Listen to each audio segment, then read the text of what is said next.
কোন একজন নবী আল্লাহকে বলেছিলেন যে আল্লাহ আমি মারা যাওয়া কোনো মানুষকে দেখতে চাই, সে কেমন আছে।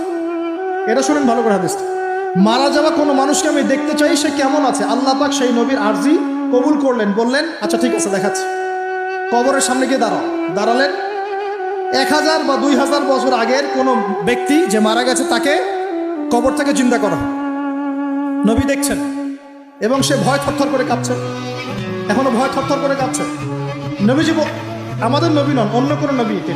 সেই নবী বলছেন যে তুমি ভয়ে কাঁপছো কেন, তুমি কত বছর আগে ইন্তেকাল করছো, কি তোমার হালচাল বলো আমার। সেই ব্যক্তি বলছে আমি আজকে থেকে 1000 বা 1500 বছর আগে মারা গেছি, আমি ভয়ে কাঁপছি। যখন আমি মারা যাচ্ছিলাম মালাকুল মউত যে আকৃতি নিয়ে আমার সামনে এসেছিল, ওই আকৃতি আমি এখনো ভুলতে পারি না, তাই দেখে আমি থরথর করে। তিনি বলছেন যে আমি 1500 বছর হয়ে গেছে আমার মউতে, কিন্তু আমার দেহ থেকে এখন পর্যন্ত রূহ কবজ করার যে কষ্ট, এই কষ্ট এখনো যায় না। আর এই সব দুর্নীতি করে আর অন্যায় করে মানুষের সম্পদ আত্মসাৎ করে অন্যের উপর অত্যাচার করে আমি ভাবছি যে আমরা কালকে আমাদের মনে পার পেয়ে যাবো।